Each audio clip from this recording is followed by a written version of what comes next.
Perkenalkan, nama saya Lestami dari kelas 18. Di sini saya akan menyampaikan sedikit materi tentang lembaga sosial. Jadi di sini kita akan membahas tentang pengertian lembaga sosial, fungsi lembaga sosial, organisasi lembaga sosial, dan juga tipe-tipe lembaga sosial. Jadi pengertian dari lembaga sosial itu wadah dari sekumpulan norma atau kaidah yang mengatur pendukungnya dalam rangka mewujudkan kebutuhan masyarakat.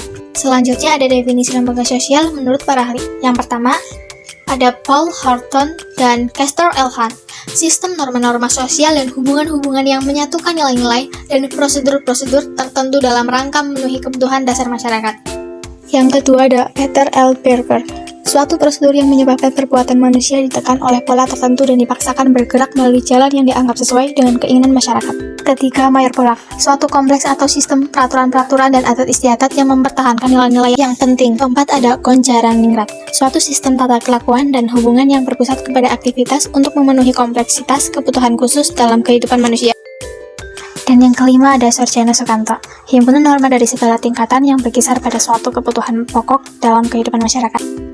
Adapun fungsi dari lembaga sosial yaitu berfungsi untuk memberikan pedoman pada anggota masyarakat tentang bagaimana setiap individu harus bersikap dalam menghadapi masalah yang muncul dan berkembang di lingkungan masyarakat.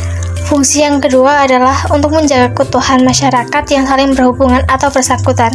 Dan yang ketiga, untuk memberikan arahan kepada masyarakat untuk dapat mengadakan sistem pengendalian sosial seperti sistem pengawasan masyarakat kepada anggotanya.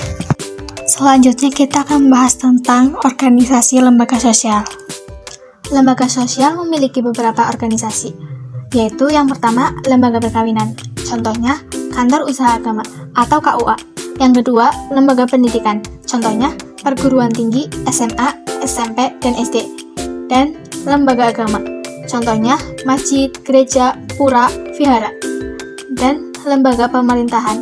Contohnya, parta dan parlemen. Dan yang terakhir adalah lembaga perekonomian, yaitu PT dan firma. Dan ada dua fungsi lembaga sosial, yaitu fungsi manifest yang artinya disadari dan fungsi laten yang artinya tidak disadari. Pengertian dari fungsi manifest yaitu fungsi yang nyata dan fungsi yang disadari dan menjadi harapan banyak orang. Pengertian dari fungsi laten adalah fungsi yang tidak tampak di permukaan dan tidak diharapkan masyarakat tetapi tetap ada. Selanjutnya, kita akan membahas tentang tipe-tipe lembaga sosial. Pertama, berdasarkan sudut perkembangannya. Yang kedua, berdasarkan sudut sistem nilai yang diterima oleh masyarakat. Yang ketiga, berdasarkan sudut penerimaan masyarakat. Dan yang keempat, berdasarkan sudut penyebarannya. Dan yang terakhir, berdasarkan sudut fungsinya.